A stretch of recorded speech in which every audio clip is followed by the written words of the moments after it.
તો બનાસકાંઠામાં બનાસ નદીમાં પાણીની આવક થઈ છે। ભારે વરસાદને કારણે નદીમાં નવા નીર આવ્યા છે। અમીરગઢના કાકવાડા ગામે નદીના સ્તરમાં સતત વધારો થઈ રહ્યો છે। નદીમાં પાણીની આવક થતાં શાળાએ જતા બાળકોને હાલાકી ભોગવવાનો વારો આવ્યો। કમર સુધી પાણીમાં સામા કાંઠે જવા બાળકો મજબૂર બન્યા છે, કારણ કે રસ્તાનો અભાવ છે। નદી પર પુલ બનાવવા માટે ગામ લોકો છેલ્લા ઘણા સમયથી માંગ કરી રહ્યા છે, પરંતુ આજ દિન સુધી આ પુલ ન બનતા સ્થિતિ એની એ જ છે। બનાસ નદીમાં કેડસમાં પાણી વહેતા વાલીઓએ બાળકોને ખભે ઉચકીને રસ્તો પસાર કરાવવો પડે તેવી પરિસ્થિતિ સર્જાઈ છે। આ દ્રશ્યો જોઈ રહ્યા છો બનાસકાંઠાના અંતરિયાળ વિસ્તારોના, જ્યાં રસ્તાના અભાવે આ પરિસ્થિતિ સર્જાય છે।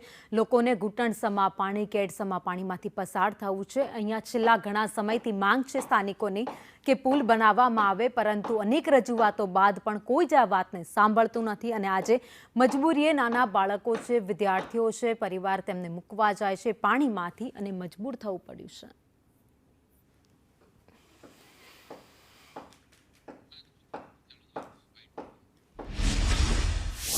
સરકાર દર વખતે કહે છે કે અમે છેવાડાના ગામ સુધી વિકાસ પહોંચાડ્યો છે, પરંતુ આ દ્રશ્યો ઘણું બધું કહી જાય છે કે વિકાસ ક્યાં સુધી પહોંચ્યો છે।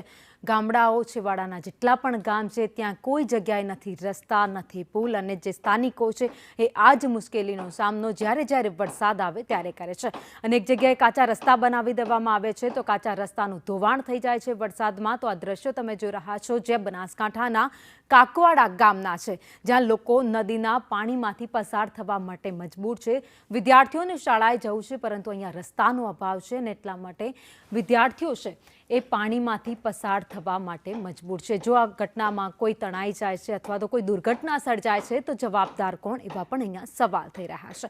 તો ઉપરવાસમાં ધોધમાર વરસાદ વરસ્યો ત્યારબાદ બનાસ નદીમાં પાણી આવતા જ કાકવાડા ગામે પાણી ફરી વળ્યા છે।